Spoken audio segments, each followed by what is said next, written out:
game. Blouses. Gallon chuck. Disaster. Spaghetti. Disaster. Well, I mean, I'm no doctor. We now join America's most popular show, already in progress. Everybody loves Mitch and Sean. You guys are the greatest duo.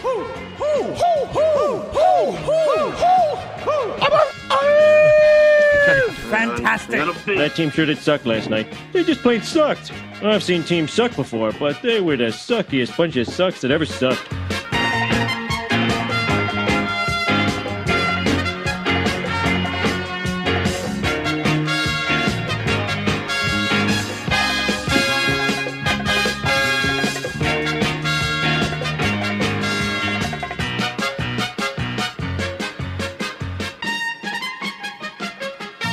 Welcome into another edition of the Post Game Pints podcast. I'm Sean Campbell with Mitch Gallo, and we are brought to you by LaBrosse Brewery. And by the way, happy birthday, LaBrosse. I know that you may not be watching this on their birthday, but 4 years old. Hey, when you turn 4, it's a time to celebrate. Check it out, labrosse.com.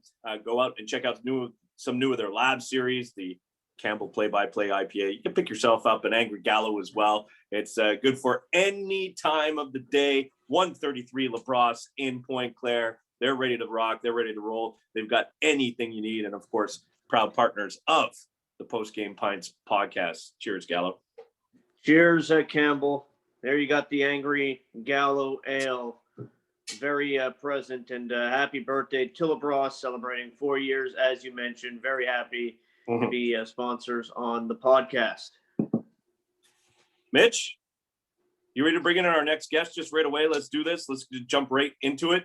Yeah, you can introduce her while I fix my lighting because it's driving me nuts. I look like one of the Simpsons right now. Hold on a second. That's okay. So do I, because I'm in yellow. Shout out to the Caribous. I'm just in a baseball mood right now. We've been bringing in different guests throughout the Post Game Pints podcast to talk Montreal Canadiens, to talk hockey, to talk whatever we really want to talk about. And this is somebody that you and I both wanted to talk to for a while, Mitch. And we were finally able to coordinate and bring it in. Somebody that you and I have interacted with before at TSN 690, but we want to bring in RDS's 91.9's Daphnée Malboeuf. How you doing, Daphnée? Hey, guys. Welcome to the Post Game Pints podcast. Cheers. Thank you. Oh, I'm on the water. You do what you want to do. Don't worry about it. It doesn't matter what time of the day, water, beer. We just, we're just living up to the title of the podcast. That's all we're doing. Yeah. Hey, it's nice to meet again.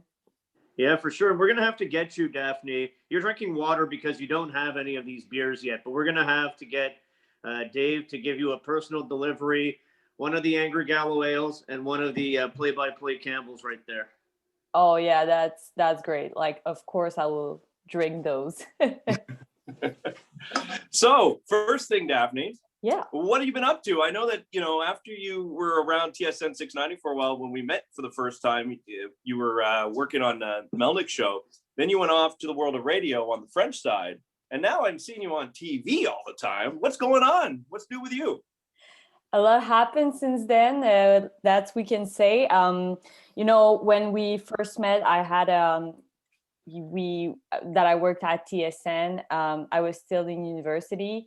And I just started to apply, here and there to have a job, to make sure that I have a job when I finished in April. So, yeah. And just wanted to have a job when I get off at university. So I applied here and there, and just 91.9 had an opportunity for me to be a journalist out there with Jean-Charles Lajoie. So I've been there for like a year. I've been a journalist. I have produced his show. And after that, I still wanted to be a journalist. And there was an opportunity at La Presse Canadienne in the writing side with be a sports journalist. So I just took this opportunity. And I've been there for 3 years and a half, a little bit more of that. And I was still doing 91.9. I was covering the Montreal Canadiens because at La Presse Canadienne, I was not working night shifts. So I could have gone for 91.9, just covering the Habs for a year or two. And after that, I just started doing some little gigs with the Rocket last year in RDS, and they just proposed me a show called Les Trois Étoiles, since we've been doing since this December, and now I'm a full reporter for the Rocket this year with them. So I'm doing some interviews with the guys that we just show during the in the half of the period. So that's it. That's it. That's all. That's pretty cool, Daphnée, especially in such a short amount of time. Now I'm curious. We'll leave the writing stuff to the side for now because I know it's very different. But radio and television are similar in some ways, but also very different in other ways. A lot limited as far as what you can do in television. So what have you learned so far, being part of RDS, being on TV, and how does it compare to work in radio? I've learned a lot of things that I can say. Radio is a little bit more like a discussion. We have time, we take the time on the radio to just, discuss a debate or whatever. But on television, it's very different. But it changes because, it changes from if you have, a gig on the Rocket, or if you have your own show, like it's always different on TV. And when they called me last year to just to go on TV with them, I was going for Pat Friolet, couldn't be there, and they just called me because I had a screen test like 2 years back then, and they saw me and they were like, "Oh, we would like to work with you," But in TV, it's more like you have to be on the good chair at the right time. Like TV is just very specific. So when they called me, they were like, "We know that you don't have a lot of experience, but we really like you like back then 2 years ago when we saw you, and we think that this is the good gig for you." So that was it. I never thought of doing television, but at this point I was like, it's okay. I won't have, but not I won't have a chance, but it's okay. They didn't took me 2 years ago when they said that to be like kind of, kind with me. I didn't know that they were like still thinking about me. So that surprised me a lot. It was like a week before the game. So they were like, okay, you'll have to do this, the interview before the game, the interview in the beside the periods, and just the interview after that. And I was just like, okay, that is way like other reality than just like TV or writing or whatever. Like you have to be prepared. It's a short time. You have 1 minute to do your interview. It's just like timing. And like in radio, you can have your notes, you can just like think, and just having a conversation, like be more relaxed. But TV is just like, okay, you have 1 minute, be there, just like look at the camera, there's someone talking in your ear while you're talking to a player. The player is just like responding 3 words to like your 15-second question. So you're like, okay, I have to think fast. TV is just like really different in this point. You have to think fast, you have to act fast, and it doesn't like, you don't want to show that you're stressed, because like in the camera it looks like you're stressed. So that is very different from radio. But TV is a lot of fun. Like some people told me before I did TV that TV was very special because it brings a lot of adrenaline that you didn't have in other points in your life. And it's true. Like live TV is just like, okay, I have to do it, I have to deliver, and just like that adrenaline is something very strong and very nice and very fun when you're comfortable with it. So I've learned a lot. Like if I was looking back to my first Rocket game, maybe I won't be satisfied with my performance, but like I've learned a lot in the past year. Having my own show is also like something very different from doing like on the field, like journalist apparition on TV. Is just like something very different. So yeah, that there's a lot of difference between TV and radio. There's a whole world of difference. I also like the difference, and I'm glad you're with us, because Mitch and I, we cover on the Anglophone side English, and a lot of the athletes that come through the professional, even the Rocket or the Habs, or if you go to the Impact or the Alouettes and you're just covering sports in the city, they're Anglophones. And it's a little bit, we'll just talk with them, interview them. We don't have to translate. We don't have to do that. And sometimes we do it because there are, there's the French players who speak, and then we'll play press conferences in French and then kind of just let it be because, and translate if we need to on that side. But being Francophone, dealing with Anglophone athletes, and then putting it on a RDS or a 91.9, a French show, that to me, I always found it seemed challenging for the Francophone television radio journalists. Oh, absolutely. And we can hear it now, like with the pandemic, it's been like a year since I haven't talked in English. At home, we don't talk in English. So just like putting myself back in the routine to just like be comfortable talking in English. And, I think like I said, on TV, you have to be like sharp. But sometimes like when you're stressed or whatever, your words doesn't come as you wanted. Your phrase are not good enough. So yeah, it's just, you're already stressed having to do an interview, but like having to do a full interview in like 20 minutes, you're like, okay, like this is something.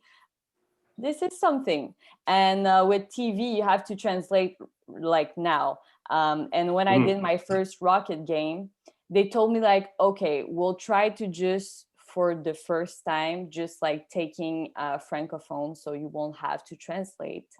And no, that didn't happen. I interviewed Michael McCarron. First of all, Michael McCarron, like, can we just figure out how tall he is? So he just like, he wasn't hearing me well. So he just like put himself through like at my size. And they were having Star Wars concert. So 7 guitars playing Star Wars song, just like 50 feet in front of us, and me just trying to hear what Michael was saying and translating in my head. So having a question, translating right back, and just having my other question, translating right back, that in 1 minute. That was something. It's very I've always been challenging. impressed. I've always been impressed with that challenge, Mitch. Yeah, and I could tell you, I was in the Bell Center dressing room after McCarron played his first NHL game, and I would say he has about 1.2 feet on me. And then he was wearing skates. So he actually looked at me and he asked me, it's like, maybe I should take off my skates before we do this interview. So I can totally relate to that, Daphnée. Something I can't relate to is the fact that you're a woman doing sports.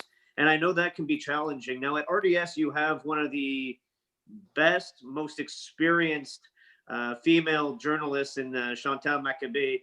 I'm curious the challenges that you faced, if any, trying to break in as a woman doing sports, and what kind of mentor Chantal may have been for you coming in here with RDS. Yeah, Chantal always has been wonderful with me. When I was working at 91.9, I had to call her for an interview with Jean-Charles Lajoie, and she always been my model, so it was not like I was stargazed, but a little bit, just calling her. And as soon as I called her, she was telling me like, yeah, I saw that you joined 91.9. I'm really proud of you. And she always has been like a very, very nice to all of us, all women that just like comes to cover the Montreal Canadiens. She's super, like she's very extraordinary, and I'm really grateful for that. And even when I got my gig at the Rocket, I called her just like she could give me some tips and advices about like the interview before the game or whatever, because I know she has a lot of experience. So she was always there to help me. It's curious, not curious, but it's nice because I've never really faced any important challenges. The only challenge I would say, I had an internship at the CFL, and I was covering the Montreal Alouettes, and there were some like kind of tricky things with the guys back then. I don't want to do some names or whatever, but it was like my first time, my first experience, and there were some challenges, but I was ready to, like face them. So I was just like not impressed with their jokes or whatever. I was just like doing my thing, and I know that it was the best attitude to have, because I heard Chantal was doing that back then, just like ignoring what they were saying, their jokes or whatever. So that was just like the only time that I got a hard time being a woman on the field. But I've been very, very, very lucky. Hockey players, it's been a nice time for me because there's a lot of women like coming up in the sports journalism.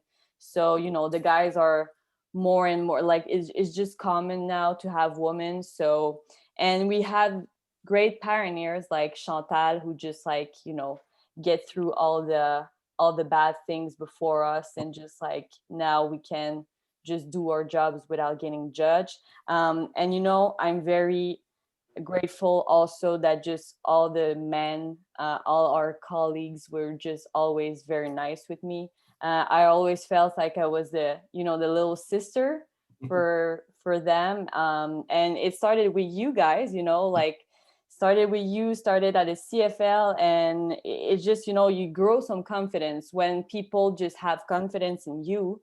You can also grow that confidence for yourself. And then after, when you got little things that are less nice, you can just like face them more easily. Like sometimes it's just on Twitter, like some fans are just like, oh, you don't know shit about hockey or whatever. And, I don't get that very often, but when I do, I'm just like more prepared, and it's just like having that confidence in myself to just like ignore them and just saying, you know what, like it's one guy and I had, like 50 nice comments today. So just, like, let's forget this and just like move on.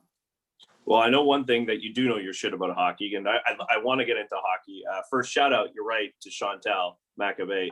She's, by the way, yeah. I know, for women in journalism, it's great, but I've had the opportunity to fill in for Dan Robertson, and I've been on the road, and then she's on the road, and then it's like getting to a scrum here and there, and she's always knowing that I was like new and not there. I'm a guy. It's not just women. She's like, hey, Sean, how are you? Like, it's just she's just always been a class act all the way. Yeah. Through Absolutely. and through. So I got to give a shout out and a thumbs up on that one. Even like the newbies on the road getting interviews with the coach, it's just when you're part of that scrum or that. Yeah. And it's so nice having that, like when you're new to this, you just like, it was for me to just like go on 91.9, and just after that, I knew Chantal, I knew Luc G, I knew everyone that I was calling. And so when I came on the covering the Montreal Canadiens, they were just like there for me, and just hey, what's up? That like it's very important. When so so let's turn it to hockey and have a little conversation. And I know that you've been covering the Rocket, so I'd love to ask about some of those players. How about a player that is yet to really play for them, but he's part of the group? I know you had a deep conversation about Caden Gooley. With Caden Gooley and what he's done with the Rocket and the Canadiens organization, yet he hasn't played, and he's going to go back to his junior team. Just your impressions of Caden Gooley, the person, before we get to the hockey player. I was so impressed by that interview because, like in RDS, we just only present like 4 minutes, but we talked about like 20, 25 minutes. he's just turned 19 and he's already so mature. He has something to say. He's just I think he's very confident also with himself. And, you know, like sometimes hockey player, as I said, just like answer a 15-second question with like 3 words, but it wasn't his case at all. Just like having a great conversation with him. You know, like he has grown so much in the past couple of months. He got drafted, he played in the World Junior. It wasn't easy. They had to do a quarantine. He has been a month over there. And after that, he was going back to play junior hockey. You're going with the Rocket. So it has been quite crazy, intense months for him. But he's just like, you know, just staying very humble in that, just focusing on his hockey, focusing on his growth. And that I really liked about him, but very mature, very, very Yeah, mature. for sure. I think we've seen quite a bit of him now, getting to watch him at the World Junior. I hope we get to see him with the Rocket at some point. As Campbell mentioned, he hasn't played. But Daphnée, we're 4 games in to the season for the Laval Rocket when we're filming this podcast. So I'm curious, as far as the other guys through 4 games, what stood out? What's impressed you so far? You know, like it's a very different season. As Joël Bouchard said, you know, he has 34 players to just like go with. So it's not an easy situation for the Rocket, but I really like what I'm seeing. You know, like just looking like 2 years back, what was this team was all about, and just seeing this year what it's all about. It's refreshing. We have really good players, and what I like is just like the balance between the veterans and the new guys. And I really like what they can bring on the ice, but also I really like watching them work on the ice. And it's very like Joël Bouchard mentality, I think, to just like really communicate between them. I see everyone like, you know, on the bench just like talking, okay, giving them some tips and whatever. I've seen guys, you know, like Jordan Will, who could have had like a, you know, like not a bad attitude, but just like being like pissed to be like with the Rocket. But, you know, he's been a very class act with the guys, just like giving some tips here and then. I really like the speed of this team. I really like, you know, like they're very hard working guys, and having those 34 players in the team, you know, it brings some kind of competition within the team. So just like, I think the guys are really enjoying that little competition and just like pushing themselves to go further. It's gonna be a weird season because, you know, playing against the same team like 4 games back to back is gonna bring like, you know, like some rivalries like we've seen in the NHL. And I think it's good for guys who hadn't compete in a long time. Like, you know, they're having fun playing hockey right now, and it's showing. So I really like what I've seen right now. You know, I like guys like Yessi Lonen. This guy really impressed me with his speed, but also, you know, like he brings the speed when he enters, when he goes in the other territory. And instead of just like dump and chase, you know, he's just always trying to do like the offensive play that will create something very good. So I've like seen him. You know, Jan Michak played 2 games. The first game was shy, was adapting to the AHL, but I really like what I've seen in the second game. He wasn't more implicated in all the plays. He was dropping puck to the net. So I really like that about him. And my player, you know, Harvey Pinard, Raphaël Harvey Pinard, I'm impressed. You know, like we knew what kind of player he was. I was watching him like when he was playing junior hockey, but I didn't know if he could adapt fast enough to the HL level, and he did really impress me. And you know, like he's always working, but just always like focusing on doing the right thing. The other guys, you know, like he's going in front of the net and just like shaking things, and if it's not an offensive play, he just like he's there with his speed and he drops puck on the net, but just like, like being with the other team in front of the net and other team just try to, like having a little touch with him. Yes, in the last game, so the fourth game against the Belleville Senators, and he tried to just like, like pushing at him or whatever, and he didn't reply, just go back to the bench. He's very focused in like his mission and what he has to do on the ice. You guys have seen the Rocket way more than me, so I'll throw a question at both of you, Campbell and Daphnée. What do you guys think of the comparison with him and Brendan Gallagher?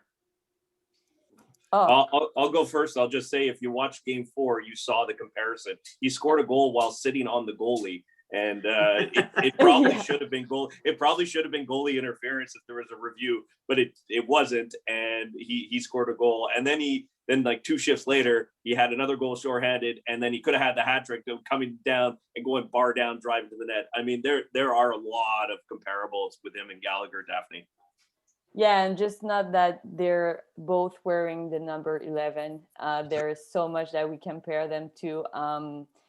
And, like he said it's been an inspiration for him. And he's the kind of guy, like he can be just like mean in front of the net or whatever, but he's also doing his job like offensively and just like skating around, doing offensive plays. So yeah, there's a lot of comparison with Brendan Gallagher. All right, so I got to ask as well, because you went down through some players, and I agree with you with Ylonen. I've liked what I've seen so far with him. There's certain players, but in relation to the Canadians, there was the taxi squad where Ryan Poehling and Cale Fleury were. So let's just focus on Ryan Poehling for a second. But Ryan Poehling, how close is he to the NHL, do you think? Is it a longer term project when you're watching him? Do you think he can jump in right now if need be? Where's Ryan Poehling along the line for the Rocket and the Canadians? You're right. I didn't talk about him. I forgot, but Ryan Poehling in the last 2 games, game 3 and 4, he did really stand out.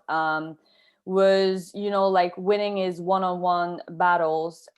He was implicated. He was throwing puck in the net, and yet at the 4th game, he was responsible for the first, like Belleville goals.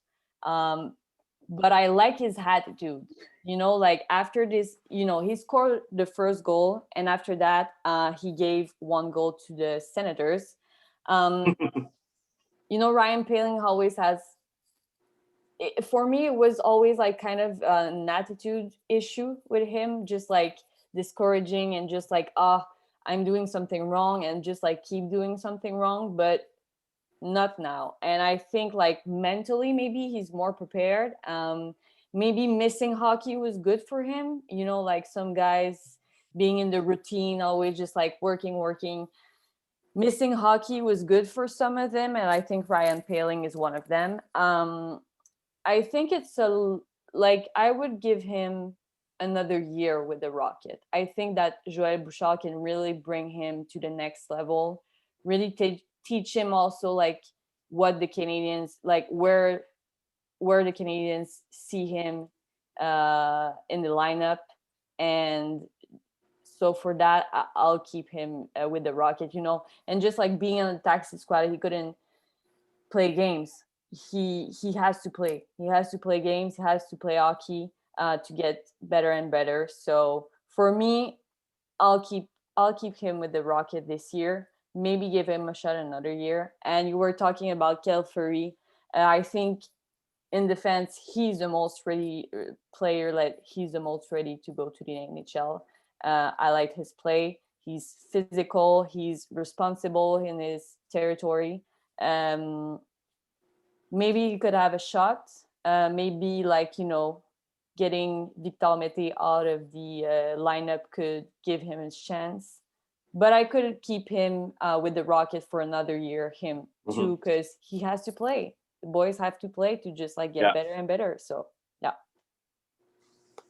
I just want to throw a shout out to one of our sponsors here on the Post Game Pints podcast. I know that Gallo's excited with Vader and his dog. Daphnée, do you have a dog? I don't know if you have a dog or not. Yeah.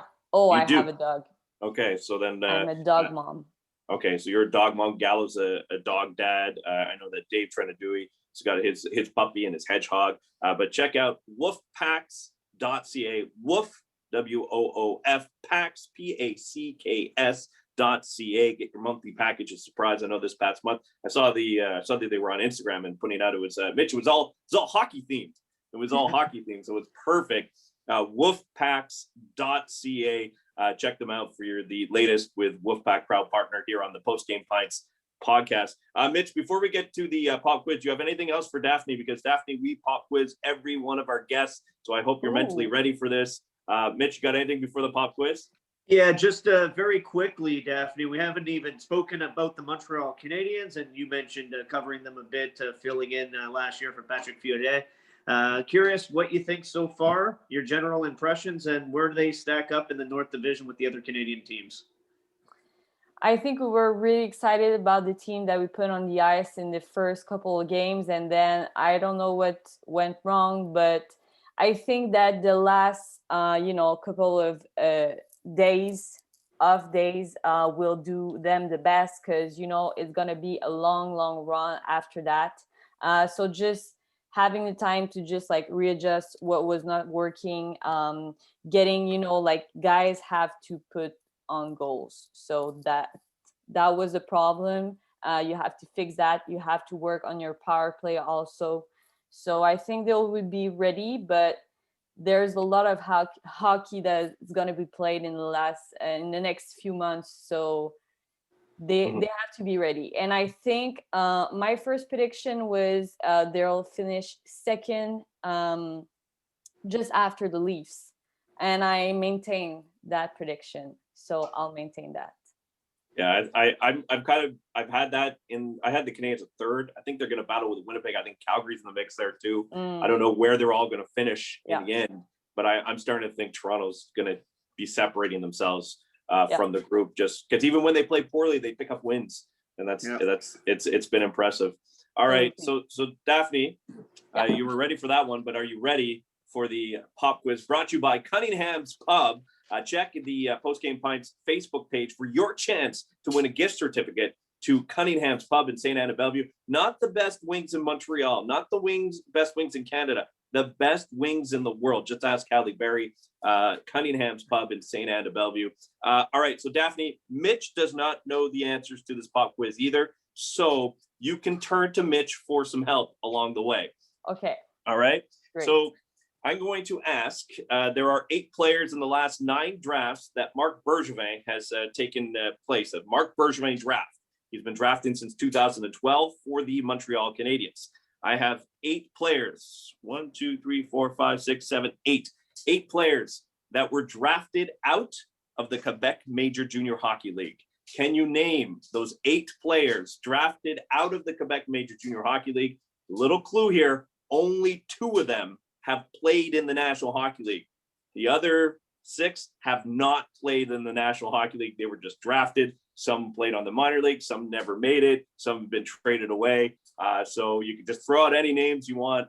8 players drafted out of the Quebec Major Junior Hockey League by Marc Bergevin.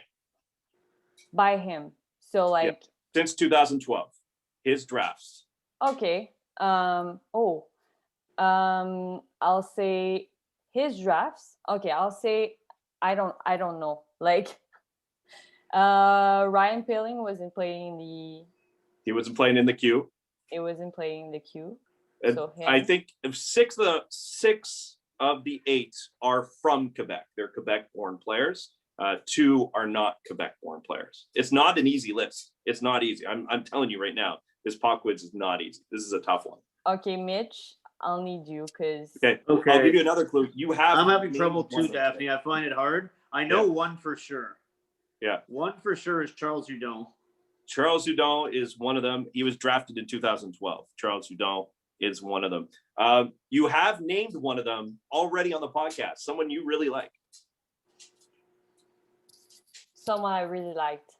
Yeah, you gave him good praise with the Rocket this year. So a Montreal Canadiens draft pick out of the queue. Let's see. Out of the queue. 1 is on the Rocket. 3 have played for the Rocket. Three played for the Rock. I'll say Ilonen. Nope. He was out of Finland. Played in the Quebec Major Junior Hockey League. He played in the. Okay, I don't understand the question. So players drafted out of the Quebec Major Junior Hockey League by Marc Bergevin. So they were okay. Out of I thought. C'est correct. Okay. My English is just as bad as my French. I'll go. Okay. Raphaël Harvey-Pinard. There you go. That is in 2019. You got there it. There you go. They play. You said it. Charles Hudon. Yep.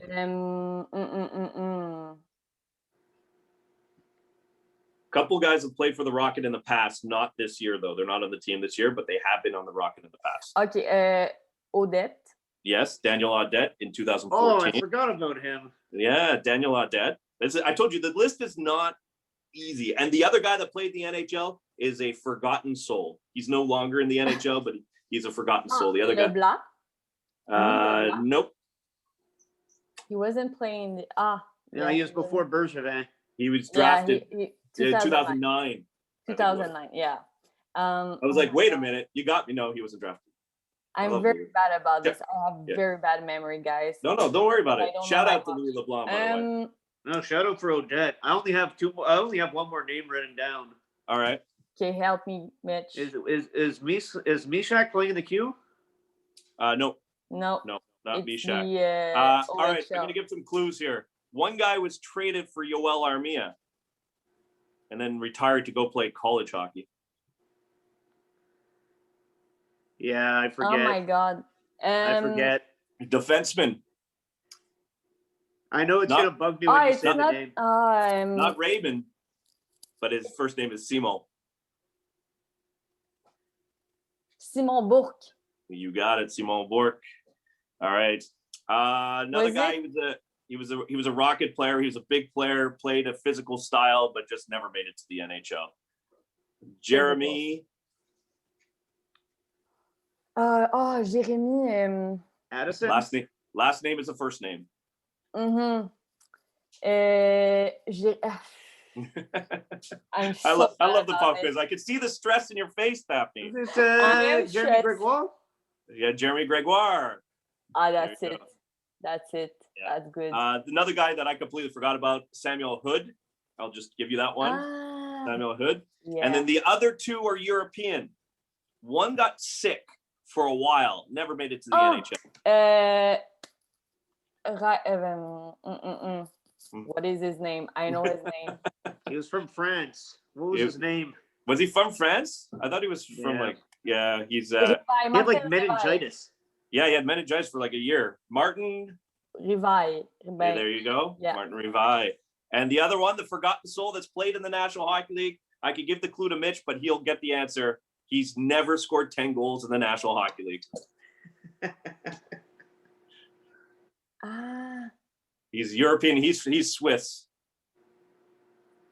Swiss? Okay. Yes. There's a reindeer named after him in Frozen. Oh my God. Sven.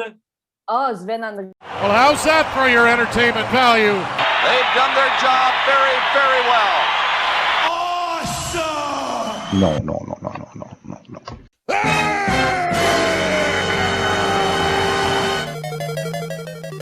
Come on. VBS.